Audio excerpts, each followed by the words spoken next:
Rusty Clausen, California News. The best time of the sports year is about to get better, especially for fans of the hardcourt. It's this week's Geico Sports Now. Baseball is rocketing towards the World Series. The hard hits of pro football are into the midseason, and the grace and power of hockey is delighting its loyal fans. Adding to all that, the last of the Big Four pro basketball has just begun its 82-game schedule. Truly something for just about everyone who calls themselves a fan. Geico could assist you in saving lots of money on your car insurance. Simply go to geico.com for more information. Till the tears run down from my eyes, Lord, somebody, ooh, somebody, can anybody find me somebody to love? Alexa, play hits from Queen. Okay. Somebody to love, somebody. With Amazon Music, a voice is all you need. Get tens of millions of songs. Download the Amazon Music app today. NBC News Radio, I'm Tom Roberts. President Trump says illegal immigration is placing an enormous strain on the U.S. Illegal immigration affects the lives of all Americans. Illegal immigration hurts American workers, burdens American taxpayers, and undermines public safety. Speaking at the White House today, Trump said it costs America billions of dollars a year. The man accused of killing 11 people at a Pittsburgh synagogue is pleading not guilty. Robert Bowers entered the plea today and requested a jury trial in federal court. Police in Tampa, Florida say 3 children and 2 adults are in the hospital after being hit at a school bus stop today. It's the 3rd traffic accident just this week involving kids getting onto a school bus. Police in northern Oklahoma are investigating after 3 teens were shot, one fatally by their mother. Amy Hall is accused of killing her 18-year-old son and wounding her 2 daughters. On Wall Street today, the Dow Jones Industrial Average rose 265 points. Tom Roberts, NBC News Radio. Toy Story 4, too emotional for Tom Hanks. This is the entertainment wrap-up for the Inland Empire. I'm Andrew Caravella. Tom Hanks revealed that he got very emotional while recording the ending of Toy Story 4. Pixar's flagship property will be returning to theaters next summer, 9 years after Toy Story 3 seemingly capped off the series, according to ScreenRant.com. Given how the 3rd film concluded, fans were surprised when the studio announced they were working on a 4th installment, which has gone through several ups and downs in development. You see, Pixar apparently tossed out most of the original script, and that delayed the project as the team looked to get it right. Pixar is renowned for their ability to pack poignant punches with their films. You know, those first 5 minutes of Up? Yeah. Or, you know, the part where Andy is saying goodbye to the toys in the trilogy? Now, while on the Chris Evans Breakfast Show, Tom Hanks discussed that his last day recording Woody's vocal parts and his reaction when the meaning of the story finally sunk in. Tom Hanks said that when he realized what they were going for, he realized, oh, this is a moment in history. Now, in other news. Now, I know a lot of people that listen to the Entertainment Wrap-Up are huge NCIS fans. How do I know that? Well, I just do. Okay, so NCIS this season, according to Cinema Blend, might be losing another character. It doesn't seem as though the latest clues point to any characters leaving in a body bag, but rather due to an angry boss looking to possibly clean house. You see, the Secretary of Defense's investigation, according to the storyline, will apparently be similar to things that have happened on NCIS LA and NCIS New Orleans. One would imagine, though, that if anyone is leaving NCIS temporarily or permanently, it's probably going to be the character most responsible for breaking the law during the operation. NCIS airs on CBS on Tuesdays. I'm Andrew Caravella, and that's the Entertainment Wrap-Up 909 and 951. If you have an entertainment report, send it to me on social media, handle On Air Andrew, and I'll see you next time. KCAA.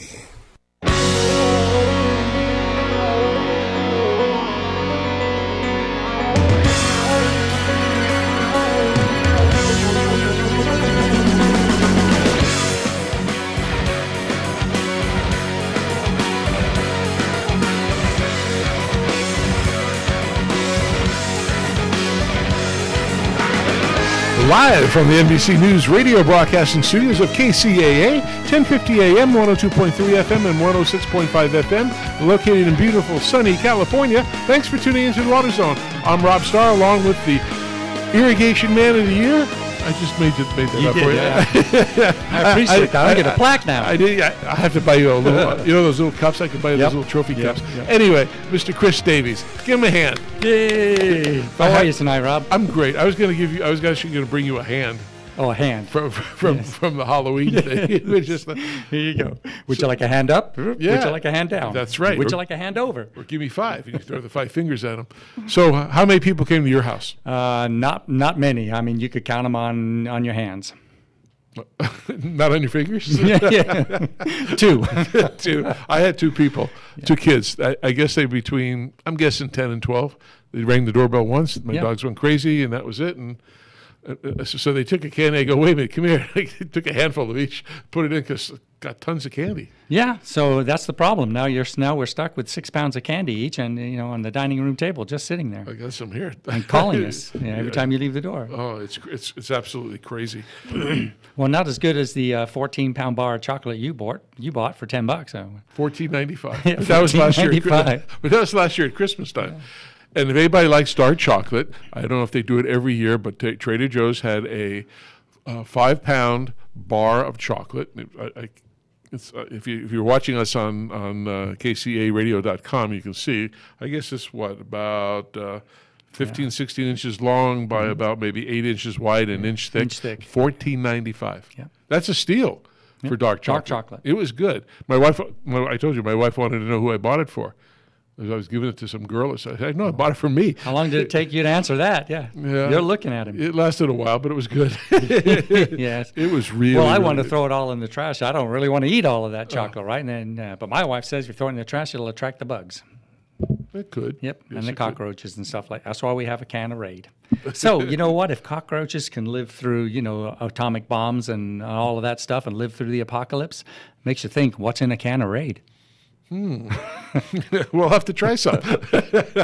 Oh, did you hear the thing about licorice today? No, I love black licorice. There's a 71-year-old gentleman, I don't know where he's from, in the U.S., and he's suing Hershey's because Hershey's makes Twizzlers. Yes. The red and they said by consuming a larger quantity of black licorice, you can have heart problems.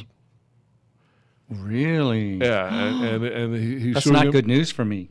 You like black? Yeah. Oh, I was just like tell you that. And they said he's suing them because they don't have it on the label.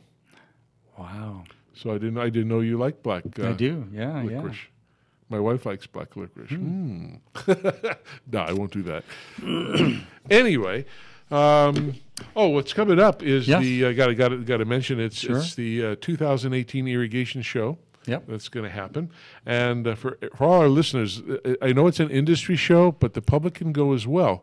And really, you'll see things about irrigation that you'll never see in a big box store. You'll see all the new products that they will not carry in a big box store that's only sold through professional irrigation, which you can always buy at a better price than the big box stores where you get something that's professional instead of a little toy.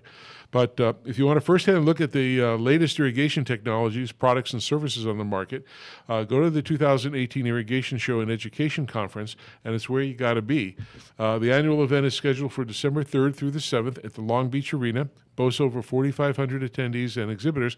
And most importantly, well, I don't know if it's that important. We're going to be there. Chris and I are going to be there. Right. We're going to be broadcasting live, as we do every year. And you get to see the latest industry advancements firsthand at new product contest, which is really interesting because you see what people are going to try to beat their competitions. Hey, look what I got, and put that out. And that's going to be on the show floor and be part of the most comprehensive education program in the industry. You can actually sign up and take classes or learn. They sell books. They have a book section. Bookstore? Like a bookstore, yeah.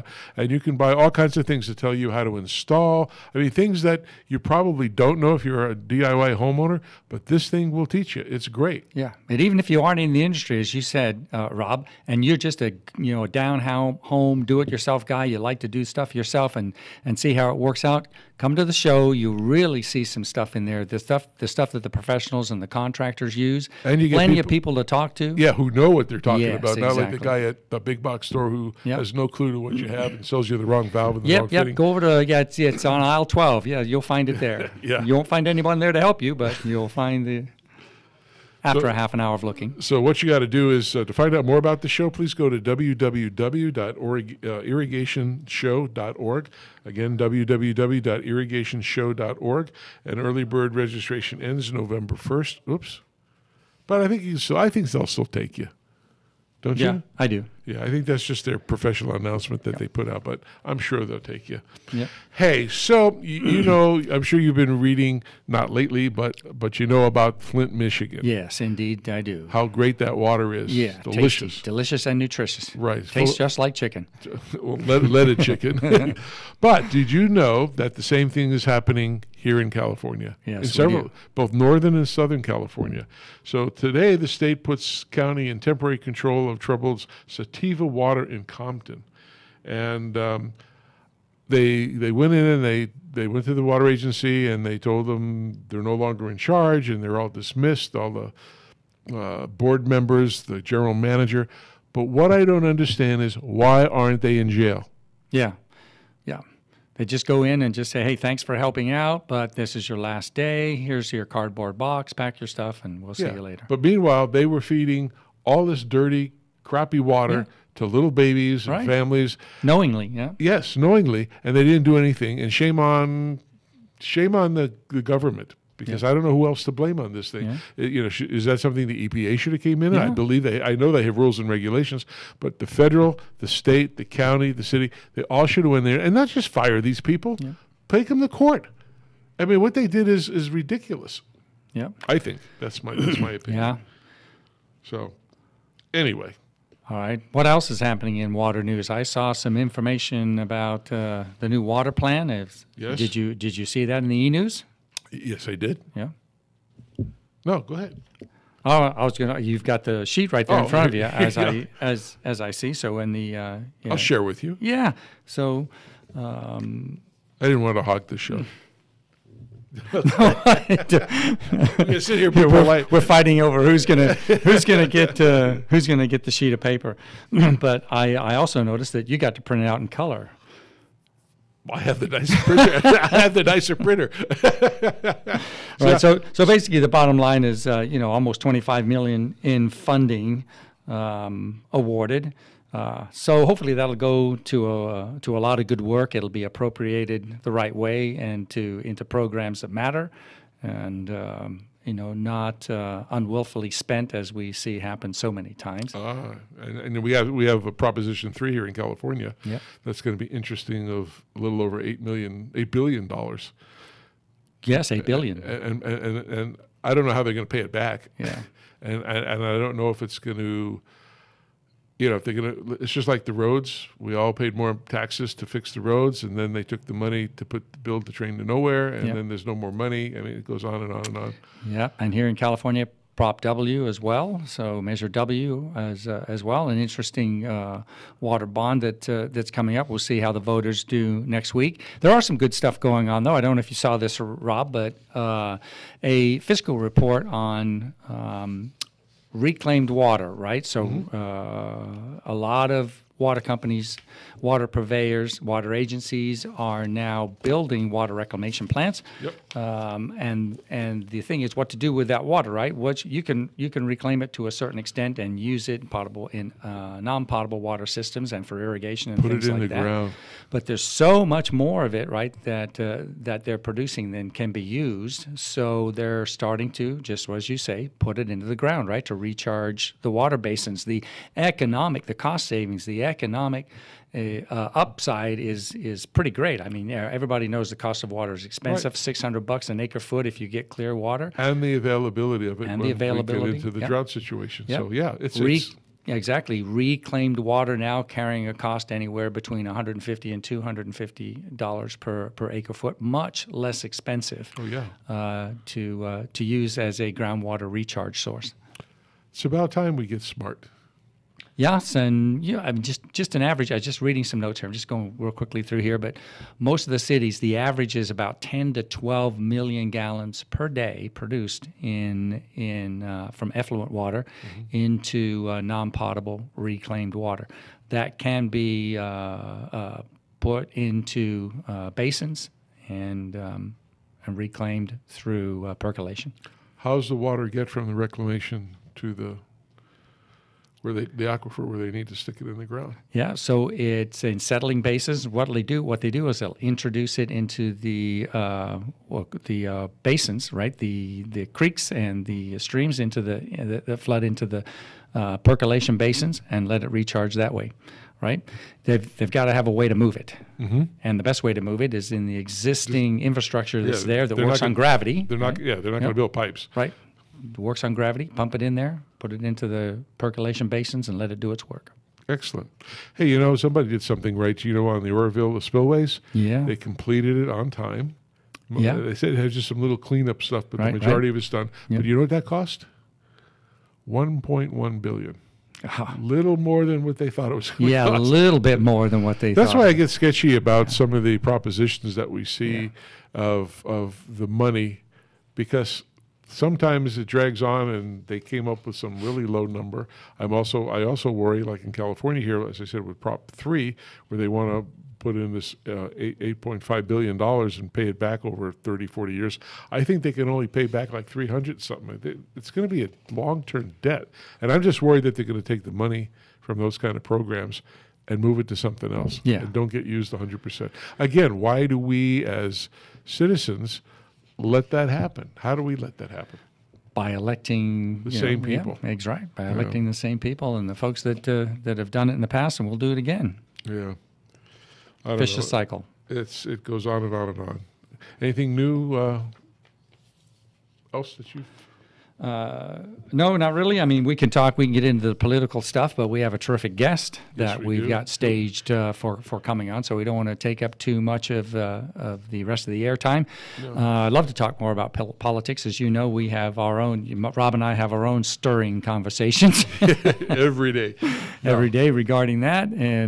But we're in the muck of things. I mean, because we work with all the different water agencies. Right. We're here, and, it's like this MWILO. Yep, MWILO, yeah. Which is the model water efficient landscape ordinance. Right, and I've been going to some of those meetings, and one of the things that's interesting to me is, they're going to put these specifications in place, so when they build a home, it's going to be all meet these standards, and I think that's a great thing. But then my next question to them was, well, what happens afterwards? Yeah, when people don't maintain their system. Yeah, and then they go to sell the house a year, 2 years, 5 years down the road. It's all out of whack. Yeah. So, again, the updates and the provisions in there, just like when you sell your house, you have to have a termite inspection and it has to be brought up to code before you can sell it.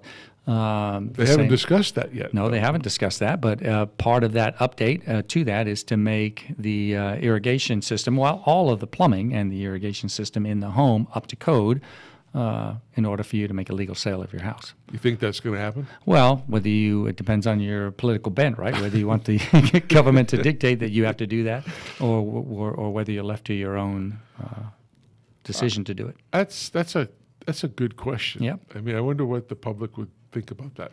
Well, I think legislation like that, if it has no cost to the constituent base, right? If it's not an additional tax or anything like that. The only way it's going to have a fiscal impact is when you decide to sell your house. Well, I know when I went and bought my house years ago, I had an inspection. You pay some company to come in and do an inspection, and they check everything. Light switches, the pool, the jacuzzi, the fixtures, the cabinet doors, the garage door. I mean, everything, the lights, the whole 9 yards. And then they'll come back and say, hey, this didn't pass or this didn't pass. So then what? So then you tell the guy, hey, you need to fix this. And he says, hey, you want my house? I'm not fixing it. This is what it is. And then you got to hassle with the guy and say, okay, well, would you take some money off the house? Maybe they will, maybe they won't. Don't know. But that happens an awful lot. Yeah. An awful lot. Yeah. Well, I think I'm looking at our engineer in the other room, Nick, and he's busy talking on the phone. He's placing a bet with his bookie. Seabiscuit in the third. We have some people on the phone for us? Yep. On line 1 or 2 or both? No, thumbs up. He's got a purple helmet. No, I think he's betting on the Patriots. Wow. What's that tinfoil on his head? With the 2 little antennas sticking out. And then that T-shirt, Svengali. All right. We ready? Let's bring a thumbs up from the engineer. Yeah, let's bring a nice gentleman on the phone that I had the opportunity of meeting a little while ago, all the way from Gallup, New Mexico. Mr. Dennis Romero. He's director of water, wastewater, and sanitation for the city of Gallup, and he also brought somebody else to the show. So, hi, Dennis. How you doing? Great. How are you tonight, Rob? I brought Elizabeth Buddy-Go with me. She's the city's water conversation officer. All right. Right. And welcome, Elizabeth. Yes.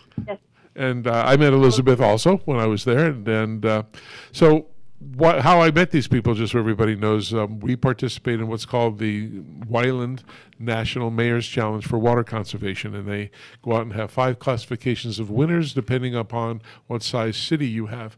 You have to take a pledge, and it doesn't cost you any money. All it is you go to their website and say, hey, I'm going to turn the water off when I brush my teeth, and I'm going to, when I wash my car, I'm going to have one of those little spigot things that I can turn it on and off so I don't waste the water. And the more people that call in, that gets a credit, meaning a non-monetary credit, to see if you can win, if the city can win as saving the most water. And out of those, the winning cities, they pick individuals to win prizes. We give out irrigation controllers, right? Smart irrigation controllers. We give out gift cards and all kinds of things.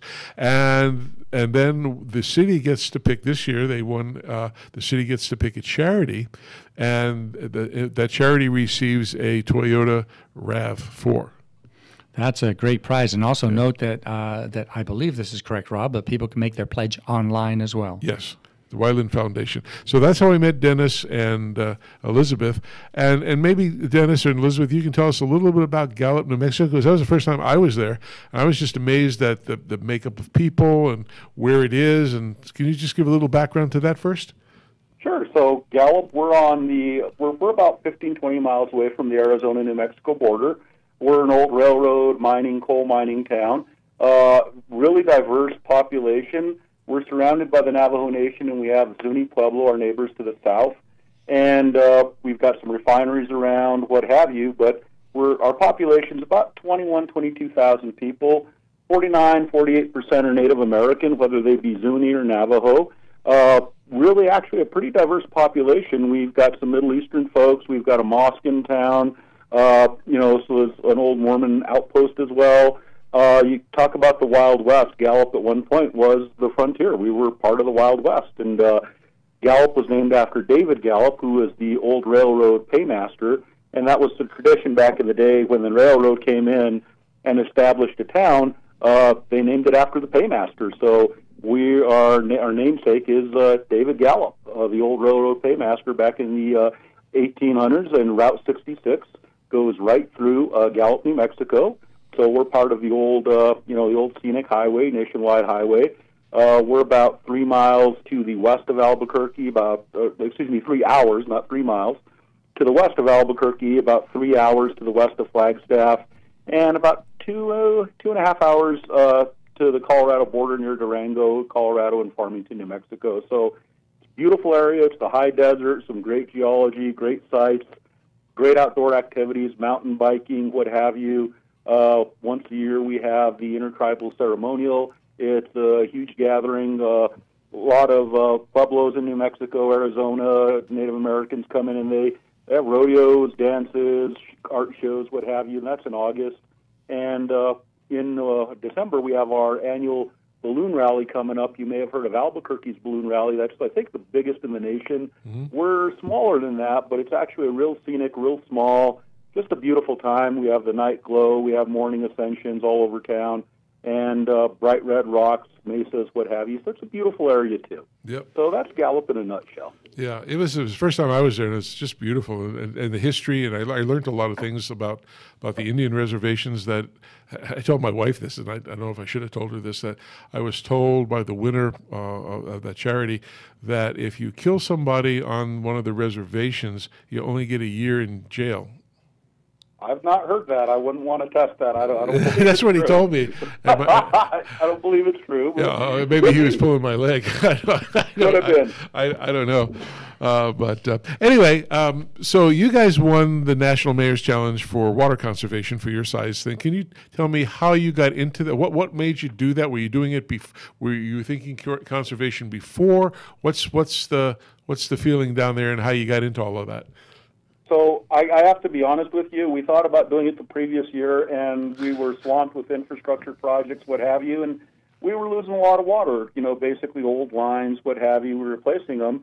And Elizabeth came to me 2 years ago and said, "Can we please do this?" And the fault was mine for not moving it forward. And Elizabeth basically this year came real early and said, "Let's do this," and went to the mayor and council. And I give Elizabeth her due. She had a great ground game. She went out and did a lot of outreach, local community, organizations, veterans groups, school groups. She got the local schools involved. She does an annual Energy Water Awareness Day. It's a huge fair. The schools take off and go see it.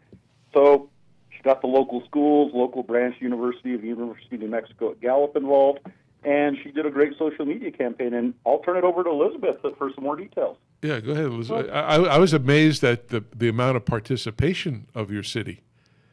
More people than voted in the general election. Yeah.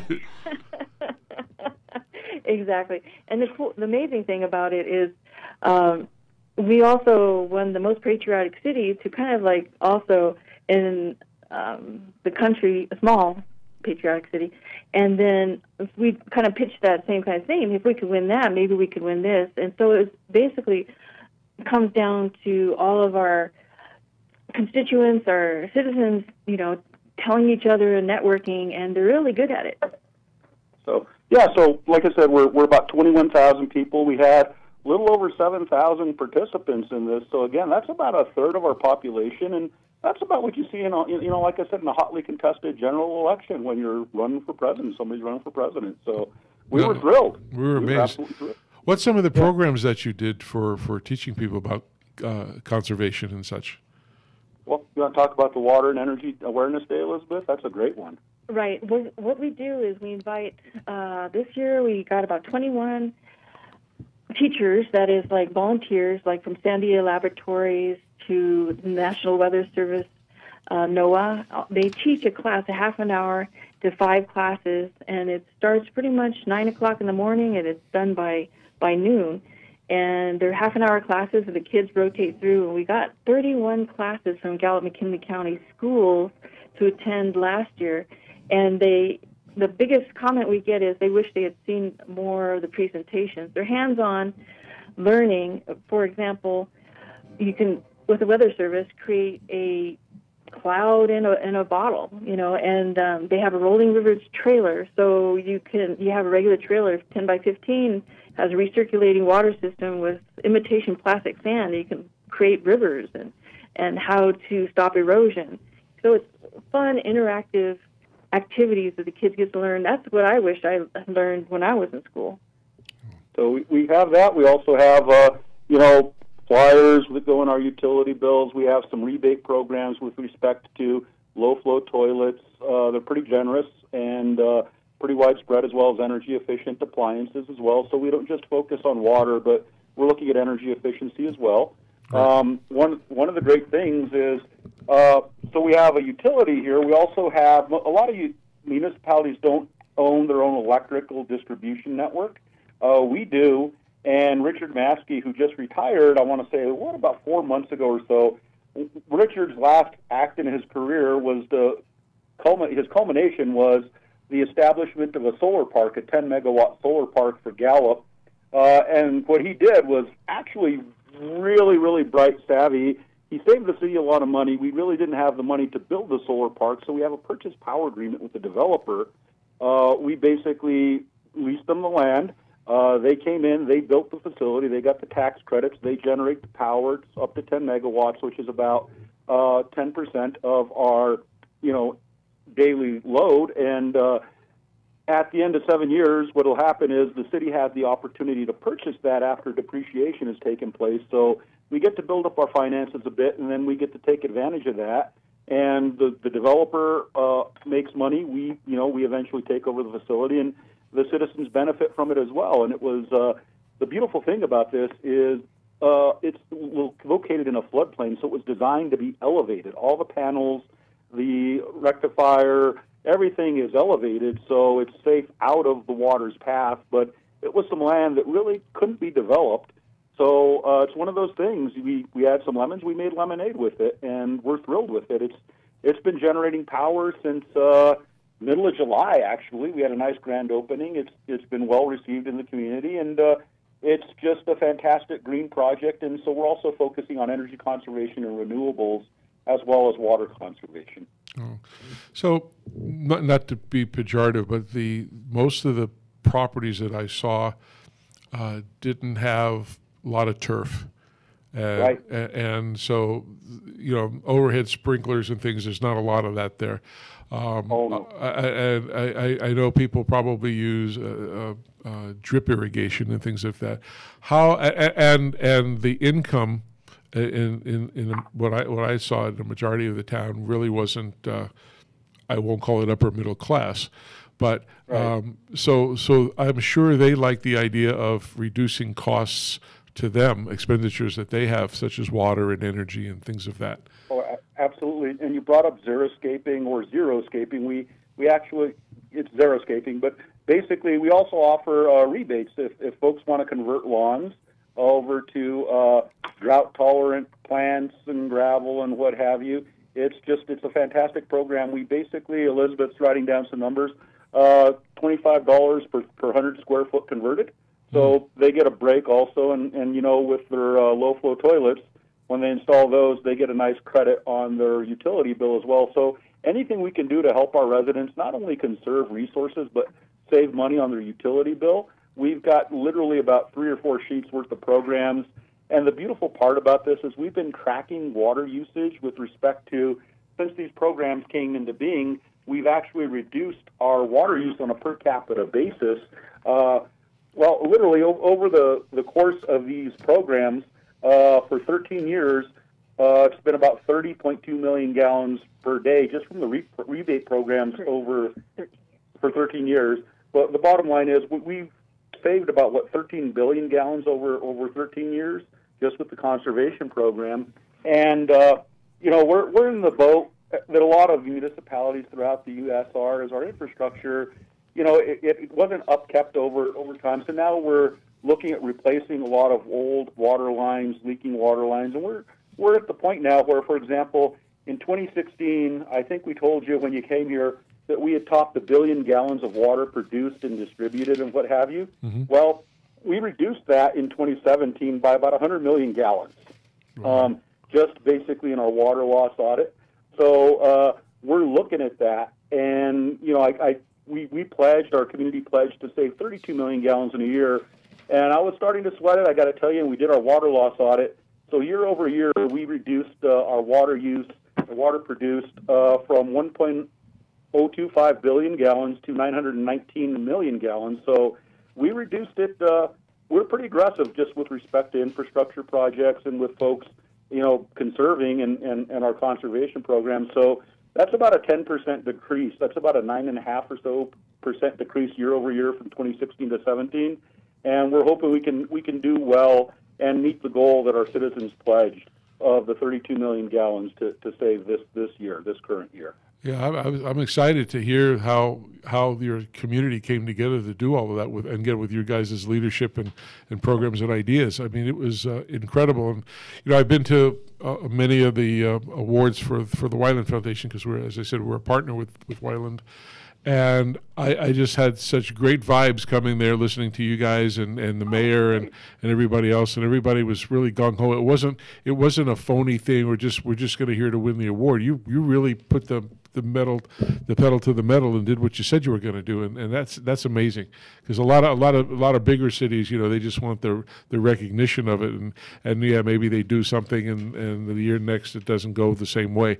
But you guys have shown a nice, consistent, steady march to really conserving water. That's pretty good.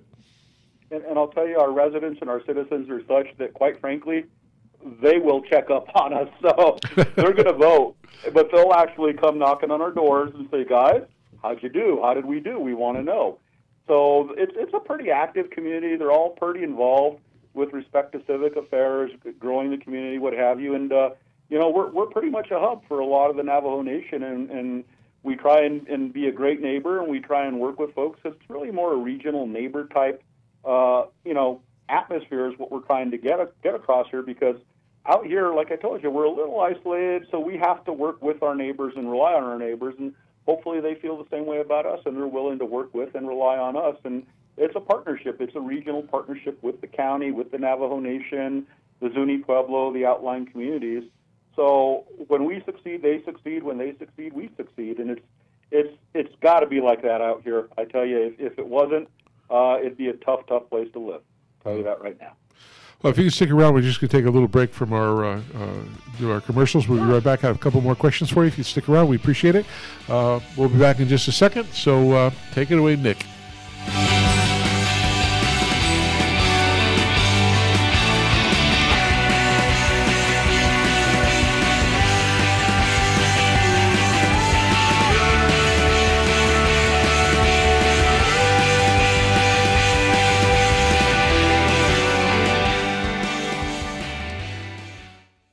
KCAA Loma Linda, 1050 AM, K292 FQ Riverside, and K293 CF Moreno Valley. If you knew there was a pipe cement that works better than the one you're currently using, is better for you and the environment, and costs the same or less, would you buy it? Oh, no-brainer, right? Weldon, the trusted leader in solvent cements for over 60 years, is pleased to introduce a new line of solvent cements that does all that. Introducing the Eco Series line of solvent cements for PVC piping systems. Not only does it work great and set fast, it also has 30% lower solvent emissions and less smelly fumes, a better workplace environment when you're installing pipes. But don't just take our word for it. Eco Series products are the only solvent cements that are Green Seal certified for environmental innovation for effective performance, improved working conditions, and for use with potable water. Now available in a medium-bodied fast-setting blue formula 905 Eco and a regular-bodied fast-setting clear formula 900 Eco. Pick up a can today from your local distributor and see, smell, and feel the difference, just like Joe Sweat, president of Sunrise Irrigation, did. He said, after using Weldon's 905 Eco, we immediately noticed the application was smooth and there was noticeably less odor than other blue solvent cements on the market. The guys love it. To learn more about eco-solvent cements from Weldon, visit the website at www.weldon.com or call the technical service hotline at 877-477-8327. That's 877-477-8327. Time to take a water break and talk some water. Irrigation. Such a refreshing topic. As more and more markets face water restrictions, your customers may be hungry, or should I say thirsty, for water-saving products.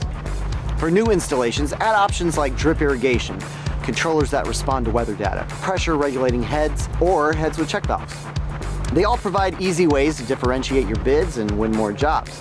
Or for an extra stream of revenue, offer existing customers upgrades like high-efficiency nozzles, rotary nozzles, or Wi-Fi based controllers. Because when you help your customers save water, you make a world of difference for the earth and your bottom line at the same time. We'll drink to that.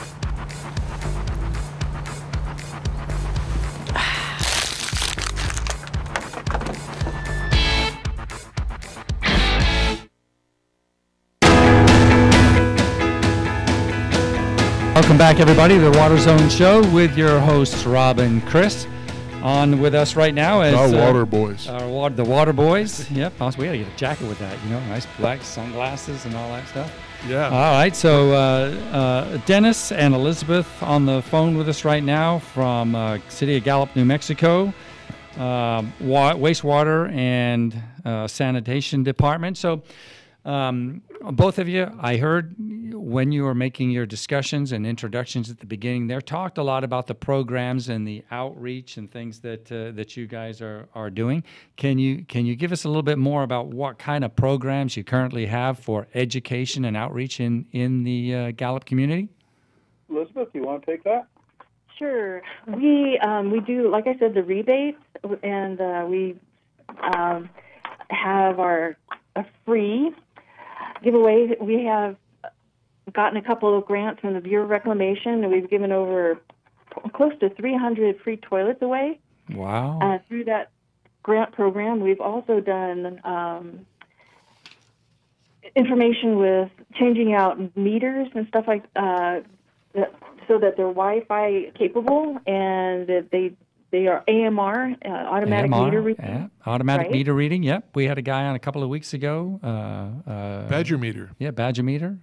There you go. It's So- a great meter product. Yeah, Great we product. got educated for that. I mean, I was just impressed, Elizabeth, by the when you said a third, or when Dennis said a third of the population, right, involved in some form of energy savings, whether it be water or energy in general in some of the programs.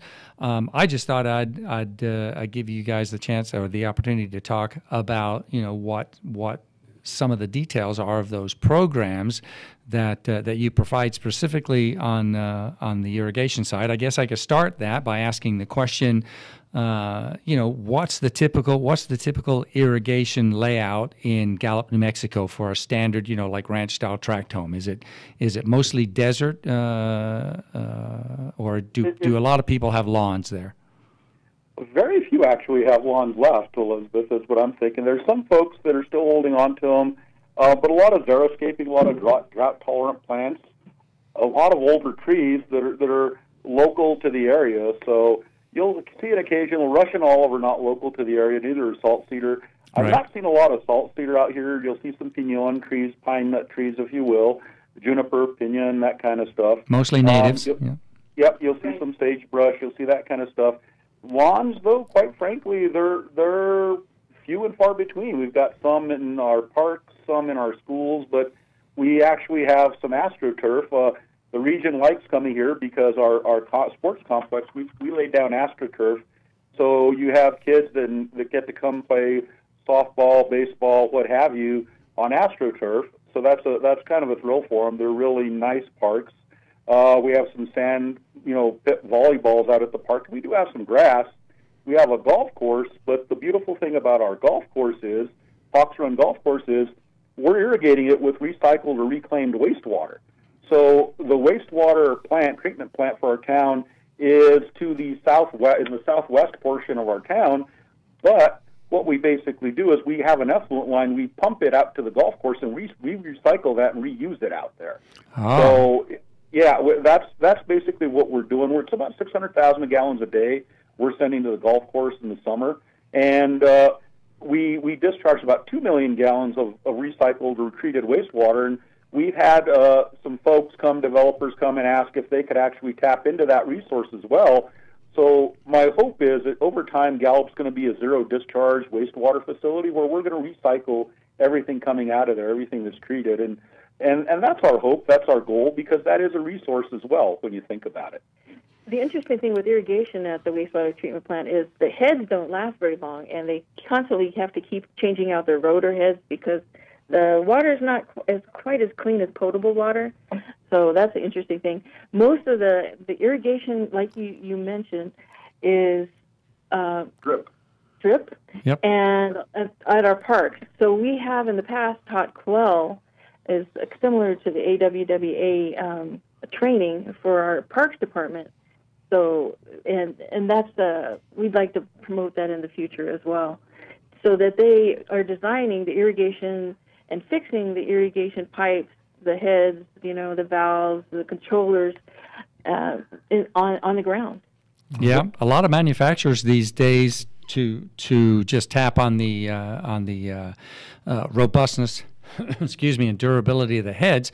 Right, a lot of manufacturers doing a lot of work these days to make products that stand up much, much better with the use of reclaimed, reused effluent water. And what I mean by that, Elizabeth and Dennis, is not just putting a purple cap on it, right, or a lilac cap on it, but changing the materials, the plastics, and the metal is used in there to stand up to reclaimed water use. I mean, we do that in our hydraulics lab. We do testing of all those things. We also build. I'm not trying to hype our products, but we, us like everybody else who are major in irrigation, we do scrubber valves and things of that sort. That works out nice. Elizabeth, how did you? I know Dennis, you're a professional registered engineer, but Elizabeth, how did you get into what you're doing? And what made you go that route? That's a good question. I used to be a registered landscape architect in the city of Davis. That area, and Monterey, in Southern California. So, and then I got married, and I took a long leave from, and I got a little rusty on it, so I just got a bunch of jobs in between and wound up working with water once I came to Gallup to be with family and stuff. And so that's kind of a nutshell what happened. But I know you know your stuff because you and I talked about that when I was visiting you. Yeah, you're playing yourself down, but you're very, very well educated in that for it. Hey, when I was there, Dennis, you were telling me about some projects with the Bureau of Reclamation and some of the new things that were happening to expand your capabilities. Can you expand on that a little bit? So right now we're on a groundwater source like a lot of western cities are, and our wells are close to 2,200 feet deep. And it can be expensive. Plus, it's not a renewable resource, groundwater, because you eventually deplete the aquifer. You have issues.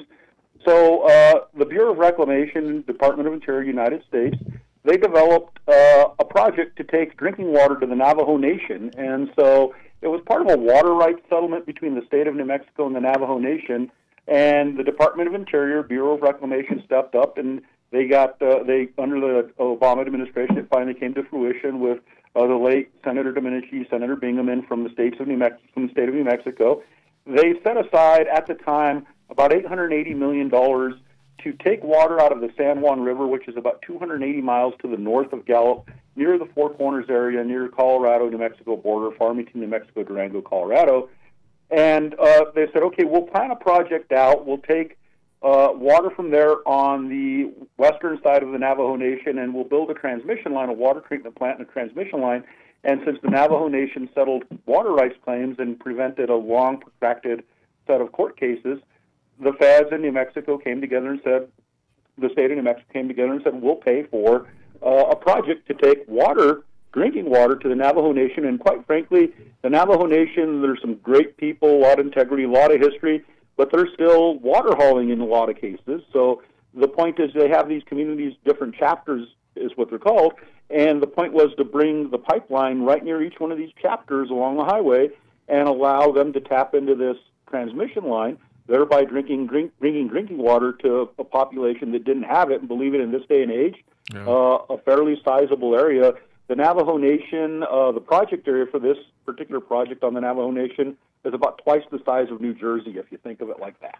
Mm-hmm. So one thing we're doing is Gallup got involved because, as I told you, we're surrounded by the Navajo Nation. We had a water system in place, and the federal government, state of New Mexico, said, you know what, we can supply surface water to the city of Gallup. We'll help you build out your facilities. And because we didn't give up water rights and we weren't part of the settlement, if you will, we have to pay a portion of those costs. And it's an indexed project, which means every year, due to inflation, consumer price index, the estimate gets readjusted.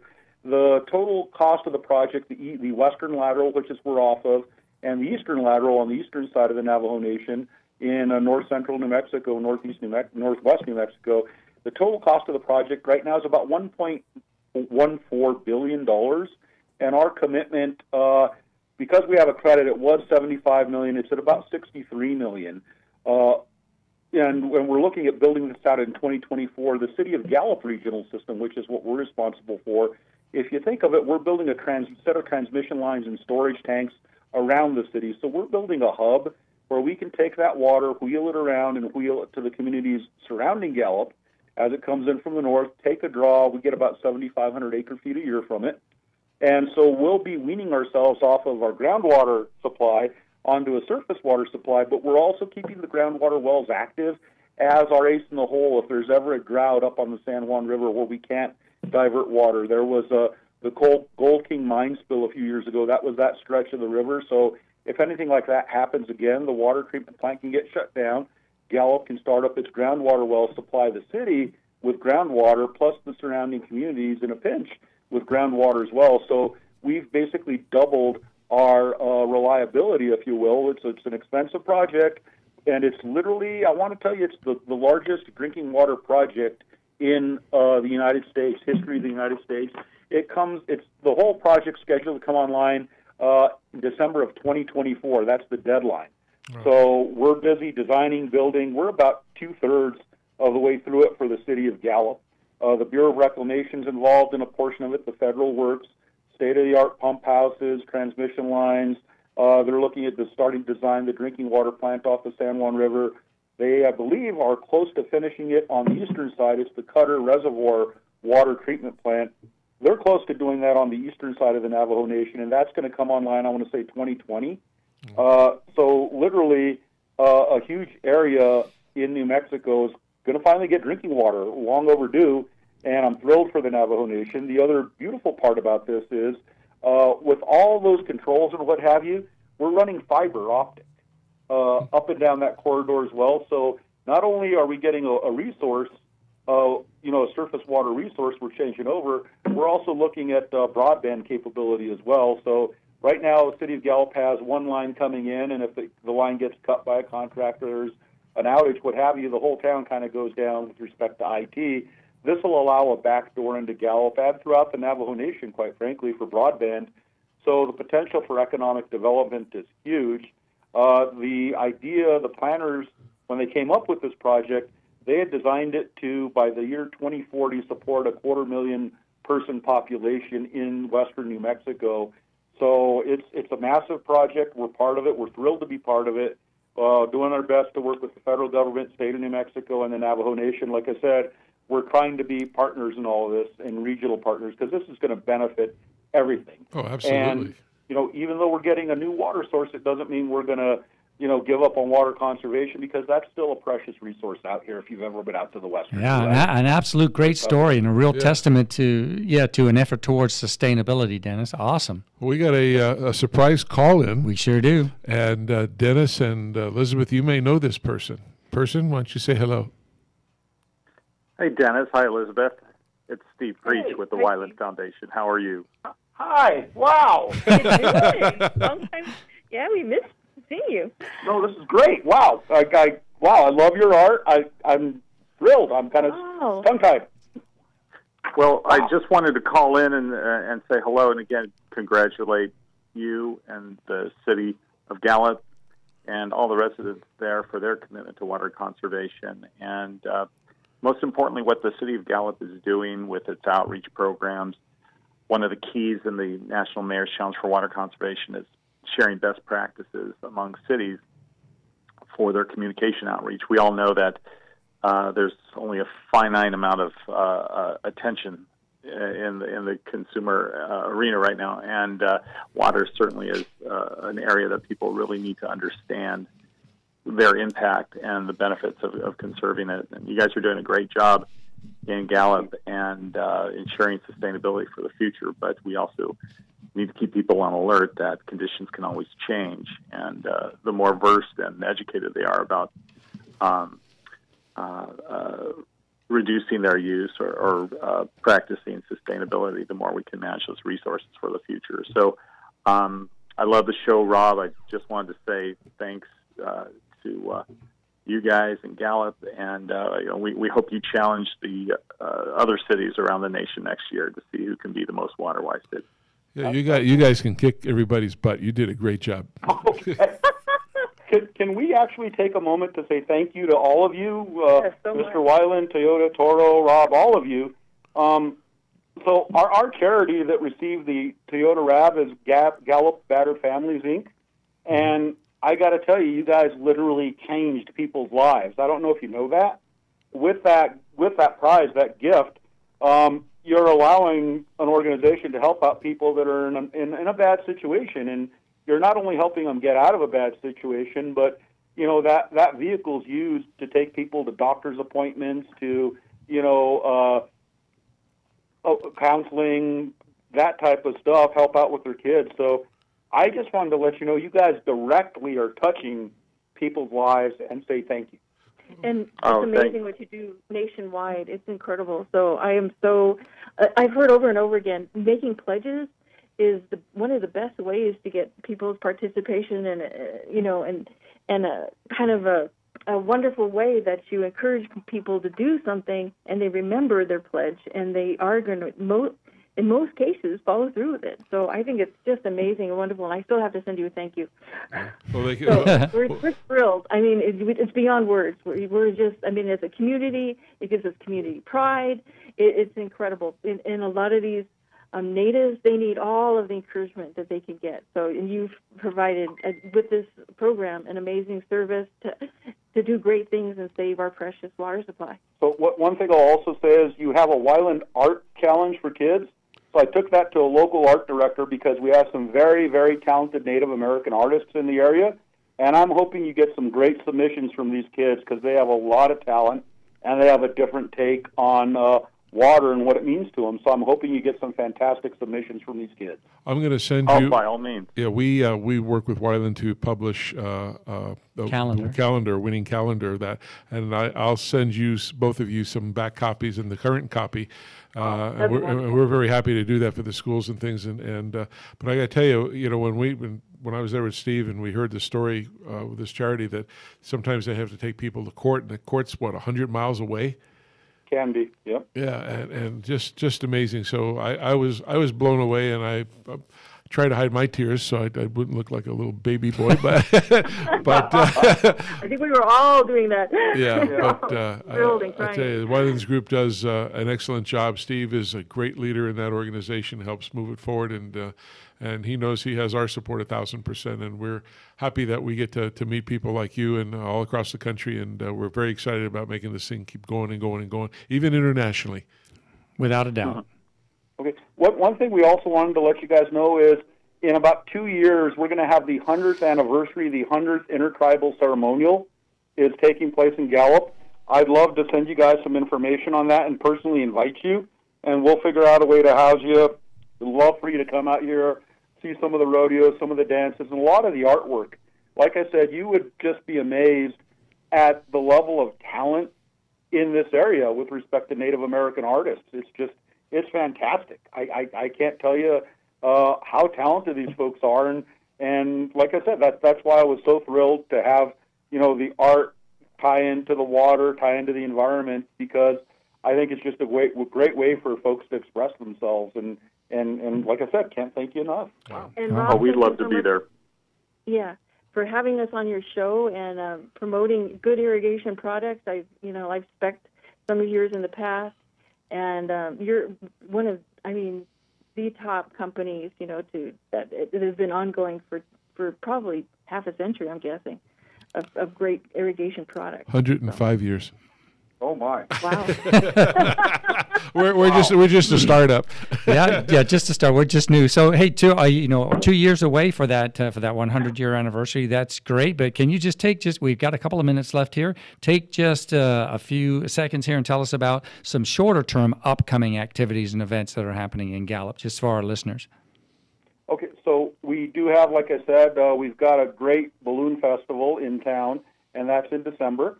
And the first weekend in December, we'd love anybody that would love to stop by. We have just a walking tour in the summer. For example, every single night in downtown Gallup, in the Civic Courthouse Plaza, there's Native American dancers out there. So there's great walking tours. The city's just got a lot of history. We have it's a very patriotic city. It's almost one of those things folks decide which service they're going to, just as well as which college they're going to. We've got a Congressional Medal of Honor winner in town. Throughout the area, the Navajo Code Talkers are in town, so you may have heard of them in World War II, Marines that were Code Talkers. There's art murals up and down downtown Gallup that a lot of local artists do. There's an art mural tour in town. The city sponsored, believe it or not, a trash can contest where local businesses got to decorate and paint their receptacles outside their business. We had a contest. So like I said, it's a very art-driven type town. There's a lot of great talent, a lot of great people.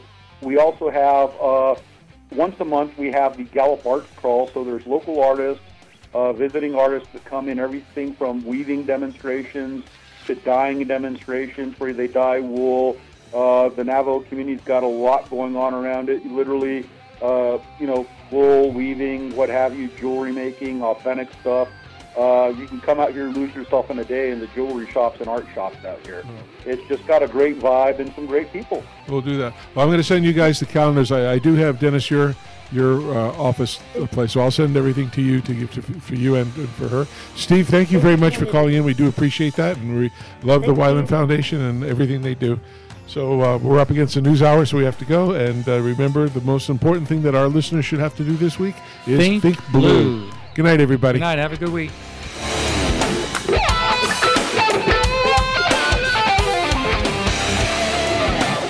KCAA Loma Linda, 1050 AM, 106.5 FM, and now 102.3 FM. California headline news. Google employees around the world are protesting what they say is the company's lenient treatment of executives accused of sexual misconduct. Reporter Matt Keller's at the Google headquarters in Mountain View. Organizers of the walkout are calling for an end to forced arbitration in cases of harassment and discrimination. They also want Google to commit to ending pay inequity. Workers are calling for a publicly disclosed sexual harassment report and a clear process for reporting complaints. A huge plume of smoke is visible in the Bay Area this afternoon. It's from a grass fire in Richmond. Cause of the fire under investigation. A woman is filing a wrongful death lawsuit against